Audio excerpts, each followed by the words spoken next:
If you're always having the feeling of inadequacy, self-doubt, you cannot do this, you cannot do that, you're not worthy of this, you're not qualified for that, and you don't have the ability to achieve this and all of those stuff, that's a feeling of low self-esteem, and that's lack of confidence. So in this video, I'm going to be helping you to boost your confidence. So let's get started.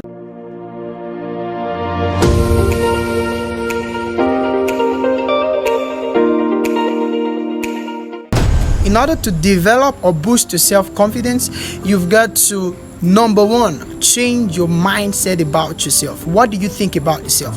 You see, what you think about yourself goes a long way in affecting your level of confidence. And it's so important because, you see, except your mind changes, nothing is going to change. Confident people are people who believe in the best of them, and that has to do with the mind. So you've got to change your mindset. You've got to change the way you see yourself, how you visualize yourself.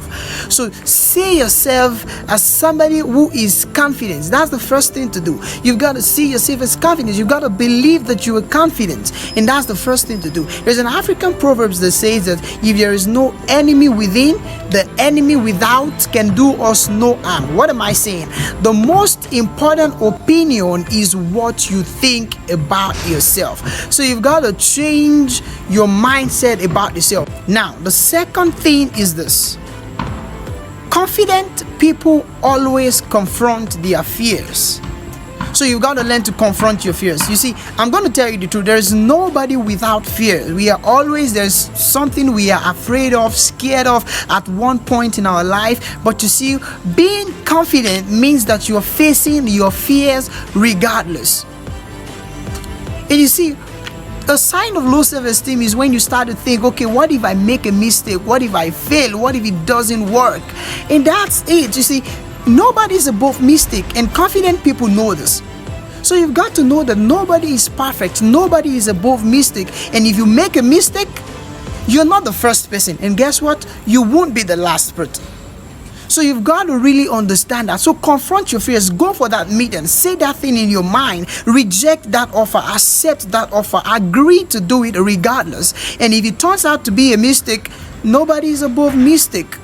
And confident people know that. So stop asking the wrong questions. Stop asking, okay, what if I fail? Okay, what if you succeed? Oh, what if I fail? Then you learn.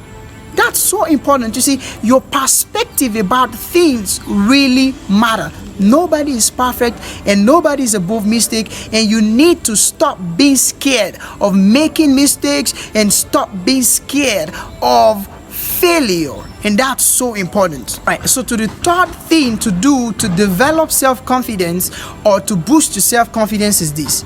Stop the negative social comparison. You see, there is the upward social comparison, the downward social comparison. The upward social comparison is the negative social comparison, and that's when you start to feel jealous and envious and inadequate because of somebody's strength, and that as a result of comparing yourself with the person. You see, either upward comparison or downward comparison, confident people don't compare themselves to other persons, and this is so important. Now, there's going to be a link in the description below of a video I made about 5 reasons why you shouldn't compare yourself to others. It's so important not to compare yourself to others, because you see, the fact is, comparison is bias. You people are not the same. There's no two persons that are exactly the same. Of course, you may have 24 hours, but there's no two persons that use every second of their lives the same way. So what's the essence of comparing? Quickly to the fourth thing to develop self-confidence or boost your self-confidence, and this is it. Do what you know how to do better. You see, you don't want to waste your time and your energy and spend time struggling about what you cannot wrap your mind about, what you don't know how to do better. You've got to learn to focus on what you know how to do and do it, what you know how to do better. And that's your strength, and that's what confident people do. Confident people are people who pay attention to what they can do, they know their strength, and they flaunt their strength. And that's all you see, and you feel like, oh, this guy is so confident. I'm not saying you should believe that you cannot do what you don't know how to do. What I'm saying is that there is a space for learning for that. You should always believe you can do something even if you don't know how to do it. That's also confidence. But what I'm saying is spend more time doing what you know how to do.